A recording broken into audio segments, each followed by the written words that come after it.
माझं कधी work from home असलं ना, तर मला एक क्षण पण लॅपटॉप समोर बसवत नाही. त्यामुळे मी आज सकाळीच ठरवलं, की मी चांगलं सकाळी ब्रेकफास्ट करणार आहे. सो ब्रेकफास्टसाठी आज मी ब्रेड्स वगैरे काय मागवलेलं. सो म्हटलं, की त्याचं चीज ऑमलेट ब्रेड असं काहीतरी आपण बनवूया.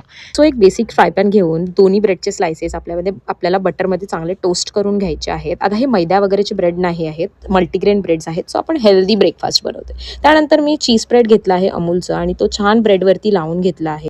आणि मग सेम तव्यावरती आपल्याला एक अंड तोडून घ्यायचं आहे. त्याच्यावरती छान हे फ्री ऑरिगॅनो आणि चिली फ्लेक्सचे सॅशेस टाकून घ्यायचे आहेत. त्यानंतर त्याचं असं स्क्वेअर करून घ्यायचं आहे दोन्ही बाजूनी. आता ते टोस्ट झाल्यावर आपल्याला त्यावर चीज टाकायचं आहे. तुम्ही असे चीज क्यूब्स घेऊ शकता किंवा चीज स्लाइस घेऊ शकता. ते छान ब्रेडवरती पसरवून घ्यायचं आहे आणि त्यानंतर त्याच्यावरती आपल्याला फ्राय केलेलं अंडं टाकून घ्यायचं आहे आणि त्यानंतर आपल्याला लास्ट ब्रेडचं स्लाइस टाकायचं आहे. असं करून आपलं हेल्दी ब्रेकफास्ट, हेल्दी ब्रेड चीज ऑमलेट असं तयार झालेलं आहे. सो ते मी एन्जॉय केलं आणि त्यानंतर किमान 4 तास तरी मी शांत माझ्या लॅपटॉपसमोर बसले होते काम करत. येस. सो कशी वाटली तुम्हाला ही रेसिपी कमेंटमध्ये नक्की सांगा. भेटूया पुढच्या ब्लॉगमध्ये पुढच्या रेसिपीसोबत. बाय.